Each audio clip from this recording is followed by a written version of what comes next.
All right, let's dive into this, shall we? John Adams. We're going deep today. You've given me some great material about him, about his life, beyond the typical founding father narrative. I mean, Yeah, we're talking the power couple he formed with Abigail, surprising moments in his career, like things that didn't quite go his way, and even, well, some colorful nicknames. yeah. John Adams, he's often overshadowed by Washington and Jefferson. But, it's amazing what you find when you peel back the layers of history Yeah.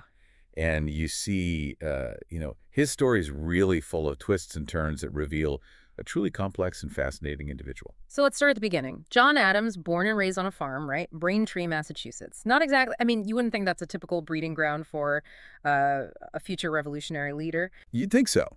But even from his early life, you can see those seeds of his ambition and intellectual curiosity. Attends Harvard, considers becoming a minister, Yeah. but ultimately chooses law as his path. And it's in his legal career that we see that flash of what makes Adams so unique. He decides to defend the British soldiers involved in the Boston Massacre. Oh. And this wasn't just any legal case. Yeah. This was a powder keg of political tension. Talk about a risky move, right? I mean, defending the very soldiers who fired upon colonists just a few years before the revolution. Exactly. That took some guts. It did. And I think it also took a touch of idealism, because what's remarkable is that he genuinely seems to have believed in upholding the law, even when it was deeply unpopular. He argued that everyone deserved a fair trial, Wow. regardless of their actions or their political affiliations. And this commitment to principle, even in the face of intense public pressure, I think that really sets the stage for the rest of his career. So he's already showing this independent streak, this dedication to doing what he believes is right, no matter the consequences. And then, of course, the revolution erupts. And John Adams finds himself at the very heart of it, but not leading armies like Washington. Instead, he's kind of leading the charge for independence itself. Right, exactly. He becomes a delegate to the Continental Congress, where he emerges as a very vocal and tireless advocate for breaking away from Britain. He's writing letters, he's drafting resolutions, he's engaging in fiery debates with those who still favor reconciliation with Great Britain. Wow. And get this, it's John Adams who nominates George Washington to lead the Continental Army. Imagine the impact of that decision. Yeah. I mean, talk about shaping the course of history, to sort of like step aside and recognize that Washington was the right man for that job, even though he could have easily sought military glory for himself. Oh, absolutely. That says a lot about his character. It does. And then, of course, we have the Declaration of Independence. And Adams serves on the drafting committee alongside Thomas Jefferson, Benjamin Franklin. Wow. It must have been incredible to be in that room, witnessing, those brilliant minds crafting the document. That would forever alter the course of human history. Oh, that's the kind of deep dive detail that blows my mind. I would love Yeah. to just be a fly on the wall. Wait! For that conversation. But this kind of brings us to a point in Adams' life that I think is often overlooked, his role as a diplomat.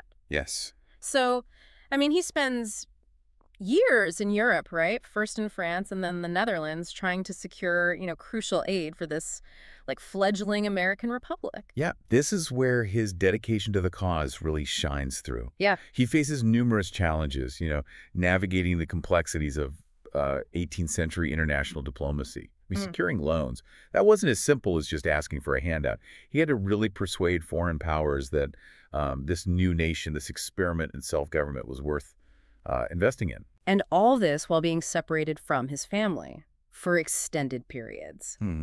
Facing perilous sea voyages and enduring, countless setbacks and disappointments. It's a testament to his resilience and his commitment to these ideals that he so strongly believed in. Oh, absolutely. And he accomplishes a great deal during this time. He secures vital loans, opens up trade routes that were essential to the war effort, and he even drafts the Massachusetts Constitution while he's in Europe. Get out of here. Which is pretty remarkable. Wow. So we've got, the revolutionary leader, the skilled diplomat, the Constitution writer. This guy never seems to stop. Yeah, tireless worker, brilliant legal mind. But then we come to what I like to call his rotundity era. Tell me more about this fascinating chapter in Adams's life. Okay, so after all of his achievements in Europe, he returns home to a newly formed nation. He becomes the first vice president under President Washington, which sounds very prestigious, but it seems like he found the role, well, somewhat frustrating. He felt sidelined, excluded from key decisions, maybe a bit stifled by the formality of the office. Yeah, that makes sense. This is a man who thrived on, intellectual debate and vigorous action. Yes. I can only imagine how frustrating it must have been to feel like he was playing second fiddle. Exactly. Exactly. And to add insult to injury, some senators even nicknamed him his rotundity, Oh, no. which is probably not meant as a compliment. And it points to, a side of Adams that we often forget, his sometimes prickly personality and his tendency to maybe ruffle feathers. Even founding fathers have their quirks, right? They do. Makes them feel more human, makes them feel more relatable. That's right. But of course, Adams' story doesn't end there. He eventually becomes president himself, succeeding Washington. And that, my friend, is where things get even more interesting. But we'll save that for part 2 of our deep dive. Welcome back to our deep dive into the life of John Adams. So he steps into the presidency, right, following in the, rather large footsteps of George Washington. Right. I can't imagine trying to fill those shoes. It's almost like, being the opening act after the Beatles. It must have been incredibly daunting. Oh, yeah. And to make matters even more challenging, he inherits a world of problems. Oh, I bet. Political factions are vying for power. Right. International tensions are simmering in Europe. Uh-huh. And a young nation is still figuring out its place on the world stage. Talk about a trial by fire. Yeah. And then there's the whole Alien and Sedition Acts controversy. Yes. Something that still generates debate today. It does. Not exactly considered his finest hour, right? Well, it's a complex issue. Okay. And it really reflects the anxieties of the time. I see. Remember, this is during the height of the French Revolution. Right. And there was genuine fear that those revolutionary ideas would spread to America and undermine this, fragile new government. So there was a real sense of paranoia. Oh, absolutely. Like a feeling that the nation was vulnerable to both internal and external threats. Yes. And Adams, along with many in the Federalist Party, believed that these acts, which essentially restricted immigration and limited criticism of the government, were necessary to protect national security. But of course, critics saw them as a blatant attack on free speech. Of course. A way to silence political opponents. It raises an interesting question Yeah. about the balance between security and liberty, Right. a question that's still relevant today. Absolutely. Yeah. Do you think Adams genuinely believed that these acts were necessary, or was there a part of him that saw them as a way to kind of consolidate power? Well, it's difficult to say for sure what his true motivations were. Sure. He was a complex man, Yeah. driven by a strong sense of duty, but also prone to these bouts of paranoia and suspicion. However, it's worth noting that even some of his contemporaries, including Thomas Jefferson, who was his political rival at the time, Right. questioned the constitutionality of these acts. Yeah, it's fascinating how these issues continue to resonate centuries later. This tension between protecting national security and safeguarding individual rights, it's a constant struggle in any democracy. It is. But before we get too bogged down in the controversies, Yeah. let's not forget that Adams also achieved some significant successes during his presidency. He did. He managed to avoid a full-blown war with France, which was, a major diplomatic feat at the time. Oh, that's right. Yeah. The Quasi-War, as it's called, Okay. involved naval skirmishes and heightened tensions, but Adams resisted calls for a full-scale declaration of war. Interesting. He understood the potential devastation that another conflict would bring, especially for a young nation still finding its footing. So he was willing to put the good of the nation above political expediency, Absolutely. even when it meant facing criticism from members of his own party. Yes. That shows a level of restraint and a commitment to diplomacy that's pretty impressive. It does. It does. And it's a reminder that leadership isn't always about making the popular choice. Right. It's about making the right choice, even when it's difficult. That's a good point. But even with his diplomatic successes, Adams wasn't immune to political setbacks. Right. The Alien and Sedition Acts proved deeply unpopular, and he ultimately lost his bid for re-election in 1800 to Thomas Jefferson. It must have been a bitter pill to swallow, losing to his longtime rival after just one term. It must have been. But what I find even more interesting is what happens next. Okay. He doesn't just fade into the background or become a grumpy old man. Right. He embarks on a whole new chapter filled with reflection, reconciliation, and even a bit of family pride. Yeah, that's what makes John Adams such an intriguing figure. He was full of contradictions and surprises. It seems like it. After leaving the White House, he retired to his home in Quincy, Massachusetts, which he called Peacefield, and he devoted himself to writing. Really? He penned letters, essays, even an autobiography, Wow. reflecting on his long and eventful life. And as we mentioned earlier, he remarkably rekindles his friendship with Thomas Jefferson after years of bitter political rivalry. That's true. I mean, they exchanged hundreds of letters over the course of nearly 2 decades, discussing everything from, philosophy and politics to gardening and grandchildren. It's a remarkable testament to the power of forgiveness Yeah. and the enduring bonds of shared history. It makes you wonder what those two would make of the political landscape today, doesn't it? It does. Could you imagine such a level of civility and respect between political opponents in our current era? It's hard to say. Yeah. But it certainly offers a model for how we might approach political disagreements with more grace and open-mindedness. I like that. But amidst all this intellectual sparring and political maneuvering, John and Abigail Adams also shared something else: a deep and abiding love for their family. Oh, absolutely. Their letters are full of tenderness and affection for their children and grandchildren. Oh, And it's clear that family played a central role in their lives, yeah. providing a source of joy and support, even during the most challenging times. And speaking of family, John Adams had the unique distinction of witnessing his son, John Quincy Adams, become president in 1825. That's right. Can you imagine the pride he must have felt seeing his son follow in his footsteps and ascend to the highest office in the land?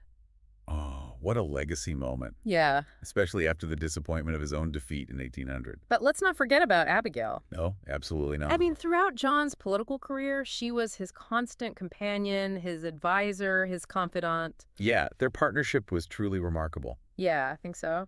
Abigail was a brilliant woman in her own right, Uh-huh. with a sharp intellect and a deep understanding of politics. Right. She challenged John's ideas, offered her own perspectives, and managed the family affairs while he was away on diplomatic missions or serving in government. Yeah, their letters reveal such a deep intellectual and emotional connection, They do. like Yeah, a true meeting of minds and hearts. absolutely. It's a reminder that behind every great man, there's often an equally great woman. And in Abigail's case, she was a force to be reckoned with in her own right. Yeah. She was a fierce advocate for women's education and rights, and she wasn't afraid to express her opinions, even on controversial subjects. I'm starting to think we need a whole separate deep dive dedicated to Abigail Adams. Think we do? But for now, let's shift our focus back to John and delve into some of the more specific aspects of his presidency, including those controversial decisions that continue to spark debate centuries later. We've explored so much of John Adams's life, from his humble beginnings to his revolutionary zeal, his diplomatic triumphs, and even that rather amusing nickname, his rotundity. Right. But now it's time to really delve deeper into, I think, the heart of his presidency. And as we know, it wasn't all smooth sailing. Oh, that's an understatement. I think the presidency really tested Adams in ways that he could never have imagined. He faced, intense political divisions, international intrigue, and of course the daunting task of following in the footsteps of George Washington. I mean, a man who was practically revered as a demigod. And then, of course, there's the elephant in the room, right? The Alien and Sedition Acts. These laws aimed at curbing immigration and limiting criticism of the government are arguably, I think, the most controversial aspect of his presidency.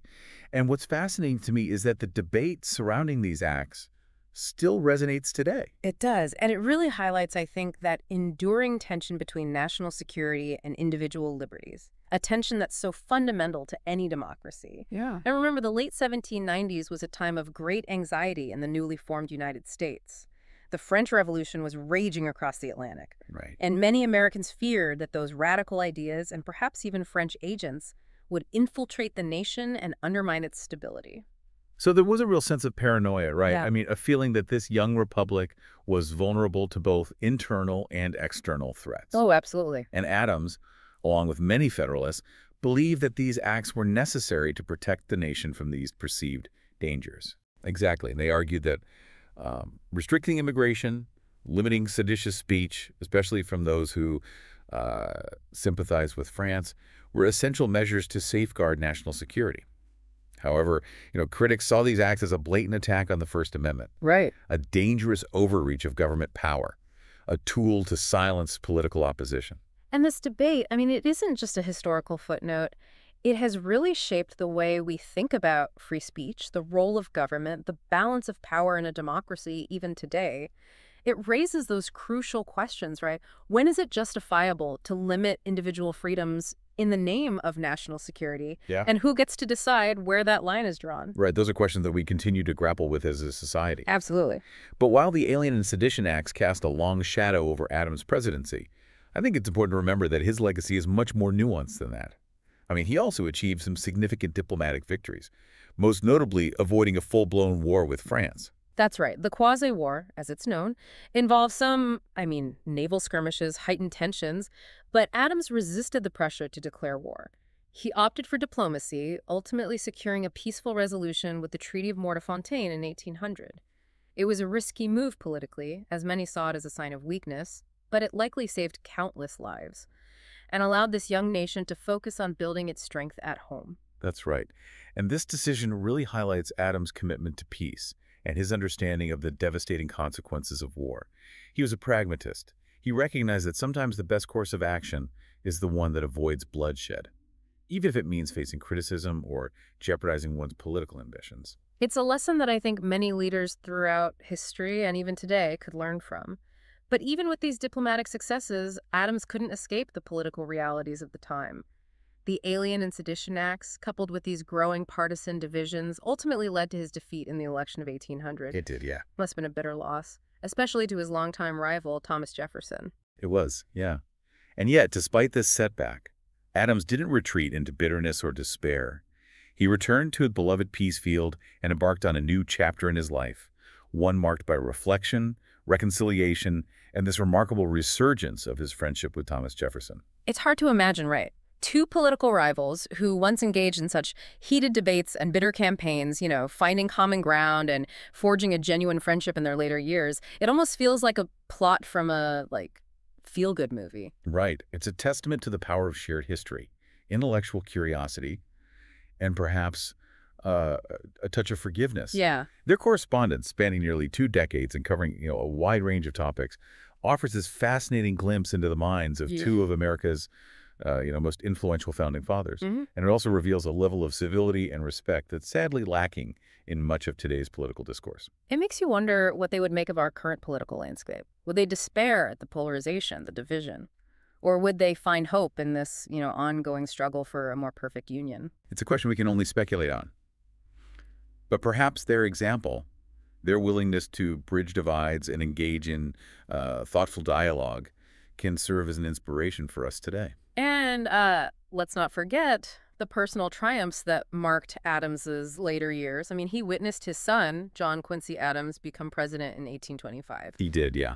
What a moment of pride that must have been, to see his son follow in his footsteps and carry on that family legacy of public service. It's a reminder that even amidst the turmoil of politics and the weight of history, there are those moments of personal joy and fulfillment that transcend the public sphere. Absolutely. And ultimately, I think that's what makes John Adams such a compelling figure. He was a man of contradictions, a brilliant mind with a, sometimes prickly personality, a fierce advocate for liberty who could also be prone to paranoia, a leader who made both profound contributions and costly mistakes. He was, in many ways, a reflection of the nation he helped to create. Absolutely. Complex, flawed, and constantly striving for a better future. And that, I think, is the most enduring legacy of John Adams. He reminds us that history is not a simple tale of heroes and villains, but this, messy and nuanced tapestry woven from the lives of real people who grappled with difficult choices.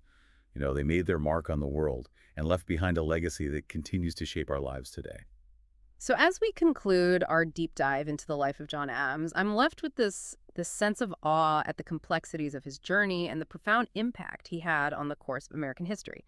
He may not be as celebrated as Washington or Jefferson, but his story is just as important, just as full of, triumphs and setbacks, and just as relevant to understanding this ongoing experiment that is American democracy. And perhaps most importantly, his story reminds us that even those who shaped our nation were flawed individuals, just like us. They faced challenges, made mistakes, and struggled to live up to their ideals. But through it all, they persevered, leaving behind a legacy that continues to inspire and challenge us to this day. Well, thanks for joining us on this deep dive. We hope you've gained, a new appreciation for the complexities of John Adams and the enduring power of his story. Until next time, keep exploring, keep questioning, and keep diving deep.